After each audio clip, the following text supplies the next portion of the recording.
కూడా అండి మేలు చేసిన వారిని జ్ఞాపకానికి తెచ్చుకోవాలి. అమాలేకీయులు ఐగుప్తీయుని దాసునిగా తెచ్చుకున్నారు. వాళ్ళతో పోరాటంలో ఉన్నాడు, వాళ్ళతో యుద్ధంలో ఉన్నాడు, వాళ్ళతో తగలబెట్టేటప్పుడు ఇతడు కూడా కష్టపడి ప్రయాసపడి పనిచేశాడు. కానీ బాగోలేదనేసరికి అతనిని వదిలిపెట్టారు. మేలు పొందుకొని మేలు చేసిన వ్యక్తిని నిర్దాక్షిణ్యంగా విడిచిపెట్టి వెళ్ళిపోయారండి.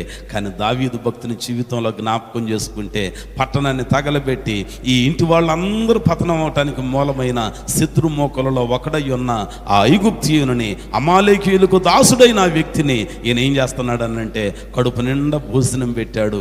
ప్రాణం తీయాలి కానీ ప్రాణం తీయకుండా వీళ్ళ దండులో చేర్చుకున్నాడు. ఏ ప్రేమ ఇది? యేసుక్రీస్తు ప్రేమ. కాబట్టి ఇప్పుడు మనం కూడా మన దుఃఖ దినాలు సంతోషంగా మార్చుకోవటానికి ఏం చేయాలంట? శత్రువులను ప్రేమించే మనసు మనకి ఉండాలి. క్రీస్తు యేసునకు కలిగిన ఈ మనసు మీరును కలిగి ఉండుడి.